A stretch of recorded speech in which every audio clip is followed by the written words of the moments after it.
Hey, buddy, watch this. Hello, Regis Gilbin is the name, and Hearthstone is the game, and this is part 7 of my Kobolds and Catacombs card review. This time around I have 4 more cards, including the new, pretty crazy, Rogue Legendary Minion. So up first, I'll be doing my detailed reviews. If you don't have a ton of time and you just want to see the cards, hit the link in the description below. It'll take you to my quick reviews where I just run through each card, giving them a 1 to 5 star rating really quickly, and it'll save you some time. But if you have a little while to spend some minutes discussing each of these cards, then stick around right now for my detailed reviews. Up first, we have the new Rogue Legendary Minion. This is Sonya Shadowdancer. This is a 3-mana minion. It's a 2/2. Pretty familiar stat line there for Rogue Legendary Minions with Edwin Van Cleef. But Sonya does something altogether different. She has an effect that reads, after a friendly minion dies, you add a 1/1 copy of it to your hand, and that 1/1 copy costs 1 mana. So this is a little bit like Shadowcaster, and there's even some reflection of that in the name of this card. It's all about those 1/1 copies that cost 1. And we've all seen shenanigan videos, I'm sure, in the past of Shadowcaster doing kind of ridiculous things. When you're able to cost reduce cards to 1, that can be really, really powerful, especially with things like Bran. There's all kinds of absurd outcomes that can happen. But Shadowcaster's never really been a part of a major tier 1 deck, at least not for very long. Typically, it's the kind of thing that gets cut eventually for more consistent cards. So you might be worried that Sonya Shadowdancer, would befall to the same fate. Like, she just doesn't do enough because that's an effect we've seen in the past and it just wasn't that strong. But there's a major difference with Sonya Shadowdancer compared to something like Shadowcaster. Well, actually, there's a couple major differences. First off, she's considerably cheaper. She's only 3 mana instead of 5, so she's easier to slot into certain situations to make her work. And on top of that, she has way more upside and more potential than a Shadowcaster does, because Shadowcaster is a one-time effect outside of bounces and everything else. You only get to do it once. You only get one 1/1 copy. But Sonya Shadowdancer here can actually bounce multiple minions back, and over multiple turns can maybe even do more than that. So essentially with Sonya, there's the potential for this to just go absolutely crazy. If you have 3 or 4 minions on the board and you're able to trade all of them in a single turn, she's going to return just an absurd amount of value for you. Of course, if they're just 1 mana 1/1s and they don't have any effect, that's not very good. So this only works with specific kinds of cards, most namely like battle cries, for instance. But that's not an issue for Rogue. Rogue has tons of minions with great battle cries and great combo effects, both of which work really well when they lose their stats because there's so much value bundled into the battle cry. Think about things like Vile Spine Slayer, for instance. That's perfect as a 1 mana 1/1. You never care about the stats, you just want the removal. Even SI7 agents, it's more about that 2 damage. Edwin Van Cleef, it's more about the buff he gains than the raw stat value, and in that case you're only losing 1/1 anyway. Even things like Bone Mare and Tempo Rogue, and of course Prince Keleseth himself is perfect for Sonya Shadowdancer because you play him on 2. Often he's not immediately killed against most decks. He lingers around for a turn or 2, many games. If you follow that up with Sonya and you bounce a Keleseth back to your hand, guess what? That's yet another Keleseth buff, which is ridiculous. It's the last thing that Prince Tempo Rogue really needed, but it seems like Sonya Shadowdancer actually fits rather well into that deck. I think she's going to become a one-of, and that, well, certainly a one-of because she's legendary, but she's going to become a key integral part of that deck as we move forward. But I don't really think that's the only application of Sonya Shadowdancer. This style of effect of after a minion dies, we've seen that successfully across multiple cards. Cult Master is something that's been run in the past. Clearly Scavenging Hyena is still a good card in Hunter.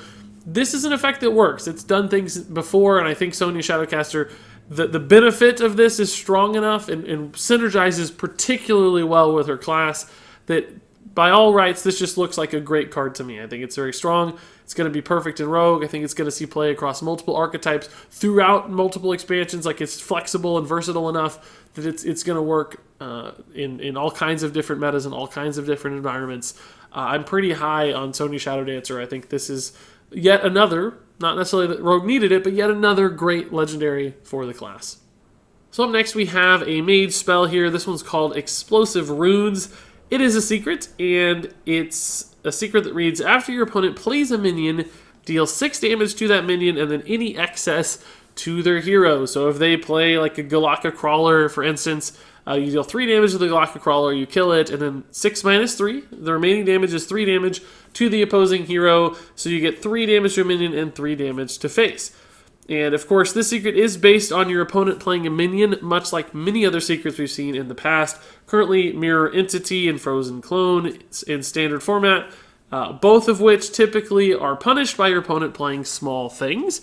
And in many ways, Explosive Runes can also be punished by your opponent playing small things, testing out that secret. So they play like a Flame Elemental, for instance. Into Mirror Entity, you're pretty depressed because you got a 1/2 for 3 mana. Same story for Frozen Clones. And sometimes you'll probably be depressed with Explosive Runes as well, because you dealt 2 damage to a terrible minion, and you did 4 damage to the face. Now, most of the time in Hearthstone, 4 damage to the face, particularly in the early game, just isn't that relevant. Typically, from turns, 1 to 5, you're far more concerned about contesting the board and making sure you get some initiative on the board and you deal with your opponent's stuff so that you go into the mid-game either in a position to kill them outright or in a position to stabilize the board, or at least in a position to play equal so that you can draw into more things to kill them eventually. And I don't actually think Explosive Runes contributes very well to that goal. If you're playing this on turn 3, and then your opponent is able to test it and play that tiny thing, it gets punished. I don't think even doing 5 damage to your opponent's face is all that relevant in the early game.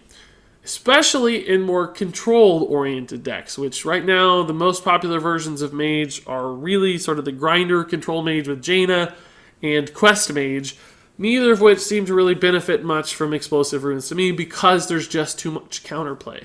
You can play those cheat minions, excuse me, I'm losing my voice. You can play those cheat minions, and Explosive Runes just gets really, really punished. So I don't think that's really a good fit for this card at all. The alternative then is going towards a more aggressive mage, where you do care about face damage a little more. And we do have a secret mage list that's popular in the meta right now, and it cares about face damage, is eventually trying to kill the opponent. So Explosive Runes seems to work a little better in a deck like that, because you're chipping away at their health total while still contributing to the board a little bit.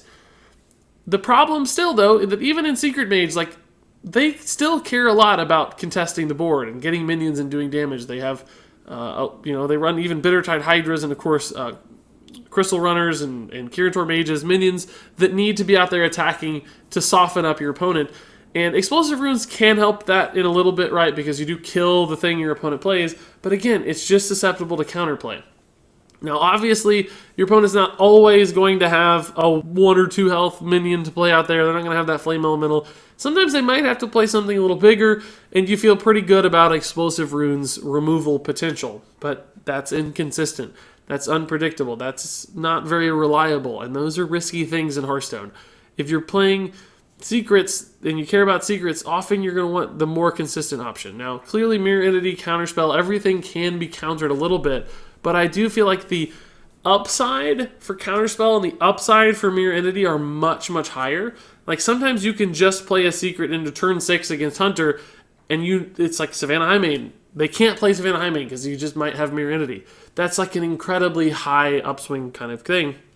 I'm not sure Explosive Runes does that, right? It doesn't ever win you the game if they slam the Highmaiden and you get a Highmaiden and you get to hit. It just, it kills half the Highmaiden. It kills a minion. It does a smaller capped thing. It only ever does 6 damage. Sometimes you counterspell Ultimate Infestation. Sometimes you Mirror Entity the Highmaiden or the Tyrion. And those win you games. They buy you points. They help you gain a very small percentage advantage over the long term in Hearthstone. I think Explosive Runes is more capped. It's more reserved. It doesn't do quite as much as those other ones. So I don't know that it would see play even in a Secret Mage deck, which seems like the perfect fit for the card. That's where it's going to have the right balance between board control and damage, unlike in a more control or slower style Mage deck. And even there, I'm not sure it's a good fit. I think it's okay. It makes sense. It's solid. It sometimes forces your opponent to lose a minion pretty affordably, but there's other 3 mana removal spells, both for Mage and many other classes, that just do more, and they do it more reliably. Like, would you rather just have a different card that serves the same kind of purpose, but is more predictable and more controlled? And I feel like the answer to that is yes, because this only ever does so much. So I've actually seen a lot of positive responses to this card. Some people think it's really, really good. I don't quite believe that. I don't think this is ever going to find a spot where it makes a ton of sense. I don't think there's ever a meta where this suddenly makes a lot of extra sense, or some mage deck that really is able to exploit this, just because the potential is capped. There are limits on how much this card can ever do, and even then, when it does that leftover damage, that's often not even an advantage. Often, you'd rather make sure your card is contributing completely to that early board and that early dominance that helps you win the game later, as opposed to just little pieces of chip damage here and there that essentially waste a chunk of your mana. Like, this is really more like a 2-mana kind of a snipe most of the time, because who cares about that remaining mana? And I'm not sure that's enough. So, Explosive Runes, some small potential. Apparently I'm down on this card more than everybody else, but I really don't think we're going to see this one a ton. So now let's move on to another mage spell, and this is quite possibly one of the worst cards I've ever reviewed. And I don't mean from a quality standpoint. Like, it's a great card. It's strong. It's powerful. I think this card will be played. But I absolutely loathe the design of it. It's just, it's unimaginably unfun, uninteractive. Everything I hate about mage randomness is bundled into Lesser Ruby Spellstone. A 2-mana spell here. It's another one of the upgradable Spellstones. This time around, it adds a random mage spell to your hand. And then if you play 2 elementals to upgrade Lesser Ruby Spellstone, you can get 2 random mage spells and eventually 3 random mage spells for 2 mana. So at that point, it is a 2-mana Kobolds Tome.